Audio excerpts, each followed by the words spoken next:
Welcome to NCN news. నేను సంధ్య. బులెటిన్ల ముందుగా headlines చూద్దాం. తూర్పు గోదావరి జిల్లాలో గోదావరి పుష్కరాల ఏర్పాట్లకు శ్రీకారం. రాష్ట్ర దేవాదాయ మరియు ధర్మాదాయ శాఖ మంత్రి ఆనం రామనారాయణ రెడ్డి. గోదావరి పుష్కరాలు 2027 సందర్భంగా చేపట్టవలసిన పనుల్ని ఈ రోజు నుండి ప్రారంభం చేసినట్లు రాష్ట్ర దేవాదాయ మరియు ధర్మాదాయ శాఖ మంత్రి ఆనం రామనారాయణ రెడ్డి తెలిపారు. రాజమహేంద్రవరం నగరంలో దేవాదాయ శాఖ ఆధ్వర్యంలో ఫేజ్ 1 కింద 9.55 కోట్ల రూపాయలతో చేపట్టనున్న పలు అభివృద్ధి పనులకు MP Daggubati Purandeswari, MLA Adireddy Srinivas, MLC Somu Veerraju తదితరులతో కలిసి శంకుస్థాపన, భూమి పూజ కార్యక్రమంలో మంత్రి పాల్గొన్నారు. ఈ సందర్భంగా మంత్రి ఆనం రామనారాయణ రెడ్డి మాట్లాడారు. 2027 జూన్ 26 నుండి గోదావరి పుష్కరాలు ప్రారంభం కానున్న నేపథ్యంలో ముందస్తుగా పరిసర ప్రాంతాల ఆలయాల పునర్నిర్మాణం, అభివృద్ధి పనులు చేపడుతున్నట్టు తెలిపారు. పుష్కరాల నిర్వహణపై ఇప్పటివరకు 3 రాష్ట్ర స్థాయి సమావేశాలు నిర్వహించినట్లు తెలిపారు. చీఫ్ సెక్రటరీ ఆధ్వర్యంలో ఒక సమావేశం, 12 మంత్రులతో సబ్ కమిటీ సమావేశం, అలాగే ముఖ్యమంత్రి ఆధ్వర్యంలో మంత్రులు, సెక్రటరీలతో మరో సమావేశం నిర్వహించినట్లు వివరించారు. ముఖ్యమంత్రి చంద్రబాబు నాయుడు పుష్కరాల నిర్వహణలో విశేష అనుభవం కలిగిన నాయకుడని, ఆయన సారథ్యంలో ఏర్పాట్లు వేగంగా కొనసాగుతున్నాయని తెలిపారు. రాజమహేంద్రవరం నగరంలో ఆలయాల పునర్నిర్మాణ పనులకు శంకుస్థాపన చేయడం తనకు దక్కిన అదృష్టంగా భావిస్తున్నట్లు తెలిపారు. మిగిలిన పనులు కూడా ప్రాధాన్యత క్రమంలో గుర్తించి అంచనాలు సిద్ధం చేసి సమర్పించాలని అధికారులను ఆదేశించారు. పుష్కరాలు రాష్ట్ర ప్రతిష్టకు సంబంధించిన అంశమని, ఎలాంటి లోపాలు లేకుండా నిర్వహించాల్సిన బాధ్యత అందరిపై ఉందన్నారు. ఈ కార్యక్రమంలో రాష్ట్ర దేవాదాయ శాఖ commissioner K Ramachandra Mohan, Rajahmundry urban MLA Adireddy Srinivas, parliament సభ్యురాలు దగ్గుబాటి పురంధేశ్వరి, ఎమ్మెల్సీ సోము వీర్రాజు, ప్రాంతీయ జాయింట్ కమిషనర్ వి త్రినాథరావు, రాష్ట్ర స్థాపతి పి పరమేశ్వరప్ప తదితరులు పాల్గొన్నారు.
ఈరోజు ప్రధానంగా ఉదయం నుంచి మొదలుపెట్టాం గోదావరి పుష్కర ప్రారంభ కార్యక్రమాలు.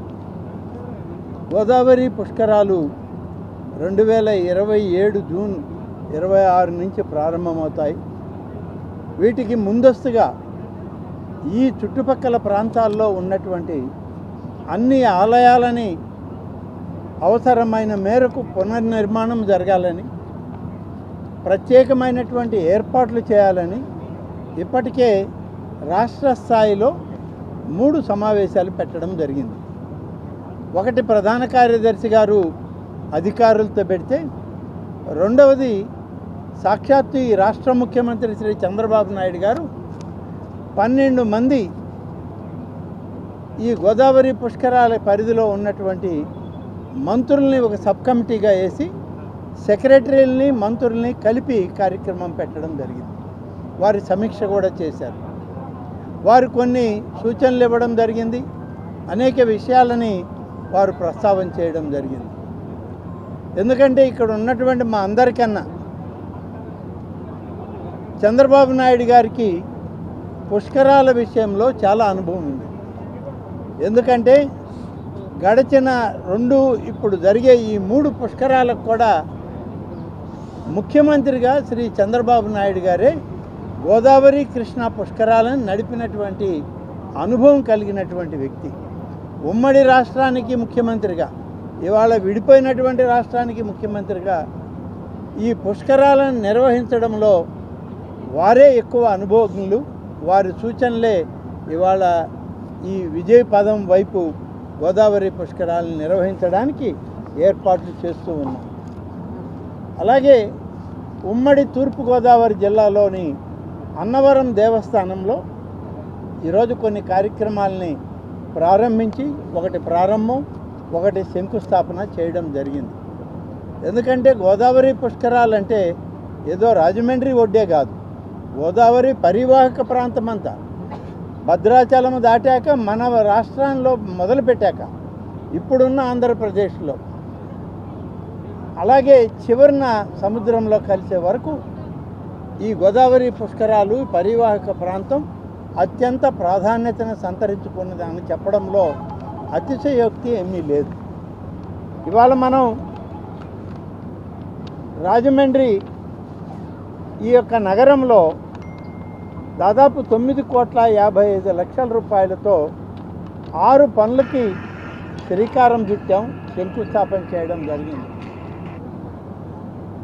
ఈరోజు పార్లమెంట్ సభ్యులు, జిల్లా మంత్రివర్యులు, జిల్లా ఎమ్మెల్సీలు, స్థానిక ఎమ్మెల్యే అందరం కలిసి ఈ కార్యక్రమంలో పాల్గొంటూ ఉన్నాం. ఇది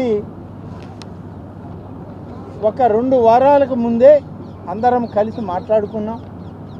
ఏర్పాట్లు ఘనంగా ఉండాలి, ఇప్పటి నుంచి మొదలు పెట్టకపోతే ఆలయాల పునర్నిర్మాణం రాబోయే సంవత్సరానికి పూర్తి కావు, అందుకని ముందుగానే ఇవన్నీ మొదలు పెడతామని చెప్పి అనుకొని ఈ యొక్క 6 పనులకి 9,55,00,000 రూపాయలు ఇవాళ మంజూరు చేసి పనులు ఇవాళ శంకుస్థాపన చేయడం జరిగింది.